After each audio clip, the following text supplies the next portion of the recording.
मुसीबत आती है तो उसके साथ कुछ रहमत का भी पहलू होता है। तो रहमत के पहलू को जानने के लिए हमने पिछली बार भी कहा था, इस बार भी हम कह रहे हैं कि इस कोरोना वायरस के सिलसिले से हम लोग पहली बार अपनी हयात में लॉकडाउन देखा। हमने पहली बार अपनी हयात में 2 महीने तक कारोबार को बंद देखा। अपनी हयात में पहली बार हम लोगों ने देखा कि मस्जिद में इतनी दिनों तक जाने आने नमाज पढ़ने की ममानियत हो गई। हमने ये सब चीज़ देखा। इसका दूसरा पहलू भी अगर आप देखेंगे तो ये समझ में आएगा कि शायद अल्लाह ताला इसमें एक मुस्बत पहलू भी रखे हुआ है। मुस्बत पहलू वो ये कि कल तक हम डिपेंडेंट थे उन उलमाओं पर, उन जो सो कॉल्ड समाज के वो तबका जो हम लोगों को नमाज पढ़ाता है, कुरान पढ़ाता है, हिदायत देता है और मतलब हमको उन सब तकरीरों से मतलब आशना कराता है।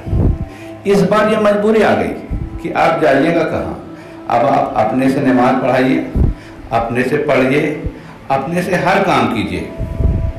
मैं बता दूं कि जिन लोगों को तारीख का थोड़ा सा भी एक्सपोजर है या उनको ज्ञान है, उनको पता है कि दुनिया में ऐसे दौर आए मुसलमानों के साथ जब जनाजे की नमाज, बाप की जनाजे की नमाज को भी बेटा को पढ़ाना पड़ा या बाप को अपने बेटा की जनाजे की नमाज पढ़ाना पड़ा।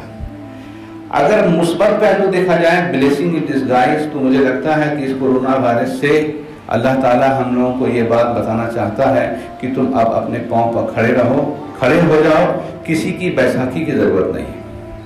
चुनांचे आप देख रहे हैं कि 3 बार से या 4 बार से जुमा की नमाज उलमाओं के बजाय डॉक्टर साहब दे रहे हैं। मैं उतना इल्म रखता हूँ तभी तो खुतबा के लिए खड़ा हूँ, नमाज रोज़ा करता हूँ तब तो खड़ा हूँ, नहीं करता हूँ वो तो अल्लाह ताला मुझसे समझेगा कि क्या करते हैं, झूठ बोल रहे थे, क्या कर रहे थे। लेकिन जो चीज़ समझने की है वो ये कि हम आप इसके पहलू को बड़ी सरसरी निगाह से देखते हैं, बड़ी सरसरी निगाह से कि ये कोरोना वायरस आया चला गया। अगर बहुत मुख्तलिफ तनाजुर में आप देखेंगे तो मुझे लगता है ऐसा कि एक बड़ी साजिश है। आपको डंडे के बजाय एक ऐसे फितने में मुब्तला करके मजहब से, दीन इस्लाम के बहुत से रुकन से दूर रखने का, और इसमें कामयाब भी लोग हुए हैं। ऐसा डराया गया कि शायद इंसान अपनी मौत से भी नहीं डरता होगा। हु करते करते करते कोई आ नहीं रहा, कोई छू नहीं रहा, कोई जा नहीं रहा है। मतलब मौत का खौफ इतना ज्यादा तारी हो गया कि शायद लोगों ने घर से निकलना बंद कर दिया। मैं साफ साफ बोलूं, ये दौर वो था जिसमें मुसलमानों को ये साबित करनी थी कि मौत बरहक है, आज हो या कल हो। ठीक है, हम पटाएंगे नहीं, लेकिन मरे हुए आदमी गैर मुस्लिम हो चाहे मुसलमान हो, उसकी लाश को उठाने वाले हम ही होंगे। मेरी मौत अल्लाह ताला ने रखा है, चुनांचे जब रखा है उठा लेगा। हम क्यों डरेंगे? मुसलमानों के पूरे तबके ने, बड़ा ही डॉक्टरों को छोड़कर कुछ तबकों ने तो बहुत ही खराब मुजाहरा किया कि वो घर में ऐसा घुसे कि बताने लायक नहीं है, कि उन्होंने बाहर आकर के मदद करने की गुहार भी लिखी। मैं बार बार बोलता हूँ कि कोई मुसीबत आती है तो कहीं न कहीं अल्लाह की आजमाइश होती है। तो ये एक तरह की आजमाइश पूरी उम्मत पर दी गई कि देखें बाबू तुम क्या करते हो। आपको पता है कि ढेर सारे लोग हैं जो फाका कशी की नौबत में आ गए हैं। 27 लाख लोग बिहार में उतर रहे हैं। आप देखते होंगे रात से अभी तक हमको लगता है 8-10 गाड़ी भर करके ट्रेन आई होगी। कौन फिक्र करेगा? हुकूमत फिक्र करेगी कि न करेगी वो छोड़ दीजिए। मुस्लिम उम्मत के फर्द होने के नाते हमारी भी ज़ाती जिम्मेवारी है, और अल्लाह ने ये चीज़ रखा है कि तुम अपने माल और दौलत में से 2.5% यानी ज़कात, खैरात, सदक़ात में से खर्च करो और मदद करने के लिए तुम आगे बढ़ो। मैं बार बार बोल रहा हूँ कि हमारे यहाँ एक बहुत ही गलत तरीका राइज हो चुका है कि हम क्या करते हैं, बार बार हम सुनते हैं, समझने की कोशिश नहीं करते کہ جو عید کی نماز سے پہلے جتنا زکوٰۃ خیرات ہے نکال کے دے دیجئے، اور عید کے بعد آپ کے ہاتھ میں کچھ نہیں رہنا چاہیے۔ چنانچہ ایسے بارہا ہوا ہے کہ عید کے نماز کے 2 گھنٹے کے بعد کوئی آدمی ضرورت مند آیا، اب تو بھائی ہم زکوٰۃ کا پیسہ بانٹ دیا ہے، اب ہمارے پاس کچھ نہیں ہے۔ بھیا میرے، آپ غیر مسلموں کے یہاں جائیے تو آپ کو کلوزنگ ایئر ملے گا۔ کلوزنگ ایئر کا مطلب ہوا کہ دیوالی کی رات میں ان کا کھاتا کلوز ہوتا ہے۔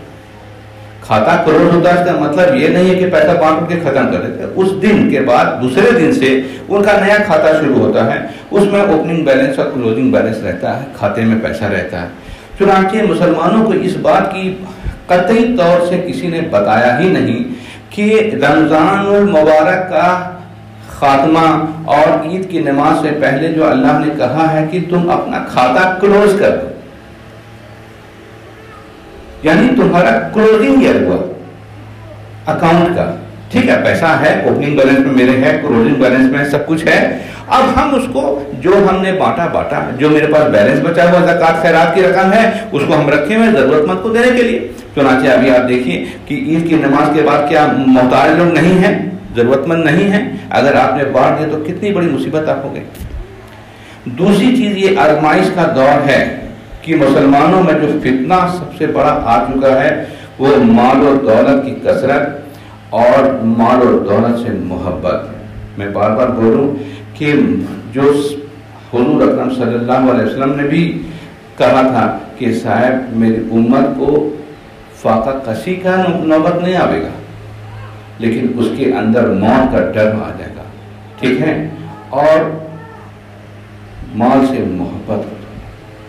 چنانچہ اس کورونا وائرس نے یہ دونوں کا ظاہر کیا کہ ہم اپنے چاروں طرف بہتوں کو دیکھتے ہیں کہ ایک آدمی اتنے پیسے سے لبالب ہے، اتنا زیادہ پیسہ اس کے پاس بینکوں میں جمع ہے کہ اگر صرف ایک دن کی کمائی اگر چھوڑ دے گا تو علاقہ تر جائے گا کھانے سے، لیکن ایک پیسہ نہیں نکالا۔ ہم کسی پر الزام نہیں لگا رہے، لیکن چونکہ یہ میسج چاروں طرف جائے گا، یہی طریقہ ہے اللہ تعالیٰ کا کہ حکم قائم کرنے کا، یعنی کہ بھائی میری تم کو ایک لاسٹ موقع دیا تھا، اگر تم بہت کنجوس ہو